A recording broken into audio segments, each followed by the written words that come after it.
দর্শক আসসালামু আলাইকুম।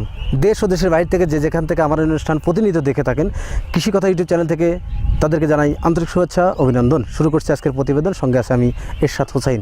প্রিয় দর্শক, আজ আমি আপনাদেরকে নিয়ে আসছি পাবনা জেলার সুজানগর উপজেলা রাইসিমুল গ্রামে। এখানে ক্যানালের পাশে এক ভাই হাঁসের খামারটা গড়ে তুলছেন। ক্যানালের পাশে হাঁসের খামার গড়ে তোলার কারণটা কি, সেই কথাগুলো জানবো। আর এই খামারটি যে মালিক তিনি এখানে নেই, তো এই খামার যিনি দেখাশোনা করেন আমি তার সাথে কথা বলবো। চলুন শুরু করা যাক।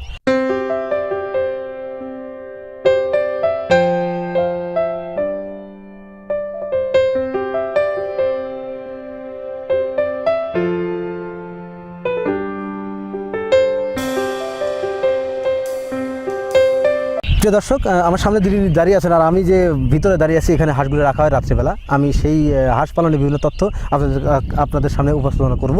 তো প্রিয় দর্শক, কথা না বাড়িয়ে চলুন শুরু করা যাক। আসসালামু আলাইকুম। ওয়ালাইকুম। ভালো আছেন ভাই? আপনার নাম কি? আমার নাম আনোয়ার। আচ্ছা, এই খামারটি কার?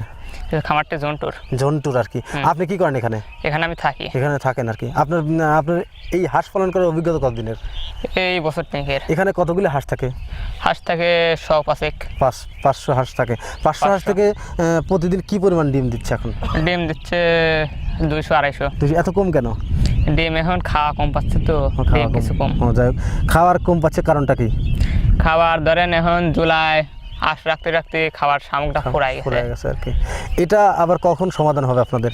সমাধান হবে এই বৃষ্টি টিষ্টি নামলে পরে ডাঙায় শামুক আছে, এই শামুকগুলো খাওয়ানো যাবে, তখন আর কি সমাধান হবে বৃষ্টি হলে। প্রিয় দর্শক, যিনি খামারি দেখাশোনা করেন তিনি আমাদের বললেন যে এখানে যে হাঁসগুলো রাখেন 500 হাঁস রাখা হয় এবং এই হাঁস থেকে প্রতিদিন 200 থেকে 250 পিস ডিম আসতেছে। আমি ওনাদের কাছে জিজ্ঞাসা করলাম কেন কম কেন, উনি আমাদের যে উত্তরটা দিলেন, হাঁসের এখন যে খাবারটা দরকার সেই খাবার পরিপূর্ণ পাচ্ছে না। হাঁসের যে শামুকটা প্রয়োজন সেই শামুকটা নেই, তাই খামারিরা সমস্যা পড়ছেন এবং ডিমের পরিমাণ কম হচ্ছে। আচ্ছা, এতে কি আপনাদের লস হচ্ছে? লস কিছুটা তো যাই। আপনারা এখন এই বিলে এই জায়গায় তো খামারগুলো হাঁসগুলো রাখেন এবং এই রাত্রেবেলা এখানে রাখেন। আচ্ছা, হাঁস পালন করে কি 100% লাভবান হওয়া যায়? লাভবান হওয়া যায়। যাক, আপনার এখানে তো 500 হাঁস আছে, 500 হাঁস থেকে 250 ডিম আসতেছে, তো 250 ডিম কত করে সব বিক্রি করতেছেন? এই 850-900 টাকা। 850-900 টাকা। আচ্ছা, 850-900 টাকা বিক্রি করতেছেন। আপনি তো এই হাঁসের খাবার প্রতিদিন কি পরিমাণ যাচ্ছে? খাবার এখন কিছু কম যাচ্ছে, মাঠে শামুক আছে ধরেন যে ধানের খেতে, সেই শামুক খাওয়ানো হচ্ছে। তারপরে আপনার এই প্রতিদিন কি পরিমাণ খরচ হচ্ছে? মনে করেন যে 1000-2000 হচ্ছে। 1000-2000 টাকা হচ্ছে, তাহলে 250 টাকা তো আপনি তো 2000 টাকার মতো আয় হচ্ছে। সব মিলে তো সবই তো হাঁসের পাশে খরচ হচ্ছে। আপনি হাঁসের কি খাবার দিচ্ছেন? এখন শামুক আর ধান খাচ্ছে বড় হাঁস। শামুক আর দান আর কিচ্ছু না। আচ্ছা, হাঁসের ডিমের দাম তো ছিল বেশি, 1100-1150 টাকা সহ ছিল, হঠাৎ করে 850-900 টাকা আসলো কেন? এখন এই যে ভাইরাসের জন্য দাম একটু কমে গেছে। প্রিয় দর্শক, যে কথাটা বললেন আমাদের খামারি, সেটা হচ্ছে শুধু করোনা ভাইরাস মানুষের উপর প্রভাব পড়ছে তা না, বিভিন্ন খামারি বা খামারির উপরে প্রভাব পড়ছে। কারণ এই খামারিরা হাঁস পালন করে, হাঁস থেকে ডিম উৎপাদন করে এবং সেই ডিমগুলো বিক্রি করে তাদের জীবিকা নির্ভর করে এবং সেই ডিমগুলো মানুষ খেয়ে তাদের আমিষের চাহিদা পূরণ করে থাকে। এতে যথেষ্ট পরিশ্রম করে খামারিরা। আর এই খামারিদের ডিমের দাম 1100 থেকে 900 বা 850-তে আসা একটা আশ্চর্যজনক ঘটনা। সেটা হচ্ছে এই করোনা ভাইরাসের জন্য এই সমস্যাগুলো তৈরি হয়েছে, মানুষ ডিম খাচ্ছে না। অলরেডি আপনারা জানেন সারা বিশ্বের 171টা দেশে লকডাউন করে দেওয়া হয়েছে। লকডাউনের মধ্যে একবার বন্দি থাকার কথা বলা হয়েছে গভর্নমেন্ট থেকে। তো আমরা এইসব সবাই মেনে চলতেছি, যার ধরুন এই খামারিরা বিভিন্ন দোকানপাট ঘাসগুলি ডিমগুলি দিয়ে থাকে, এই দোকানগুলো বন্ধ থাকায় খামারিরা বিপাকে পড়েছেন। এই কথাটাই বুঝলাম তার কথা অনুসারে। আচ্ছা, হাঁস পালন করার অভিজ্ঞতা তো আপনার খামারের অনেক দিন পুরনো আর কি। তো হাঁস পালন করে কি উনি লাভবান হতে পারছেন আপনার দেখা মতে? হয়েছেই তো, কিছুটা হয়েছে আর কি। আপনার বেতন দেয় কত? আমার বেতন 10,000 টাকা। 10,000 টাকা আর কি। আপনার এই হাঁস পালনে এই যে বিভিন্ন রোগের ওষুধ এগুলো কে দেয়? এগুলো সব মহাজনী দেয়। মহাজনের অভিজ্ঞতা আছে? হ্যাঁ, আছে।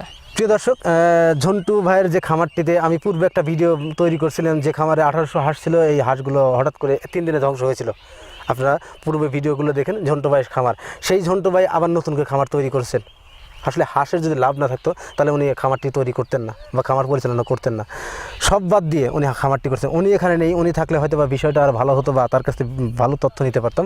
তো তারপরেও খামারিরা উনি যে দেখাশোনা করেন উনি কিন্তু যথেষ্ট ভালো জানেন। কেন? কারণ খামারিরা সারাদিন এই খামারের সাথে পরিশ্রম দিয়ে থাকেন এবং এ থেকে উনি যথেষ্ট বলতে পারবেন। এজন্য খামারে দিয়ে তৈরি করেছি ভিডিওটা। তো এই খামার পরিচালনা করতে গিয়ে বড় হাঁসের যেসব খাবার দিয়ে থাকে সেই কথাগুলো জানলাম। ধান এবং বিলে শামুকটা খাচ্ছে এবং ঝোলায় রাখছে। আচ্ছা, আবদ্ধ অবস্থায় হাঁস পালন করা ভালো না খোলা অবস্থায় হাঁস পালন করা ভালো? খোলা অবস্থায় ভালো। আপনি কি মনে করেন, আবদ্ধ অবস্থায় লাভ বেশি হয় না খোলা অবস্থায় লাভ বেশি? খোলা অবস্থায় একটু বেশি লাভ হয়। খোলা অবস্থায় কেন লাভ বেশি হয়? খোলা অবস্থায় ধরেন যে সবসময় খাদ্য পায়। খাদ্য খাওয়া যায়। হাঁসের প্রধান খাবার হচ্ছে শামুক। শামুক। এই খাবারটা যদি কম না খায় হাঁসের কি ডিম পরিপূর্ণ দেয়? না, না। শামুক ফুল দেওয়া শামুক লাগবে। শামুক খেতেই হবে। হ্যাঁ। প্রিয় দর্শক, খামারে যিনি দেখভাল করেন উনি আমাদের বললেন যে হাঁসের শামুক খুবই গুরুত্বপূর্ণ। হাঁসের যদি শামুক খায় হাঁসের খাবারের রুচি বাড়ে, তাই খামারি বললেন শামুক খাওয়াতেই হবে। আপনারা যেভাবে খামার তৈরি করেন সেক্ষেত্রে শামুক খাওয়াতে হবে। শামুক যদি খাওয়ান তাহলে আপনি লাভবান হতে পারবেন। তো প্রিয় দর্শক, এই ছিল আজকের ভিডিও, আজকের আলোচনা। তো আর কথা বলতে চাচ্ছেন, ভালো থাকেন, সুস্থ থাকেন, আল্লাহ হাফেজ।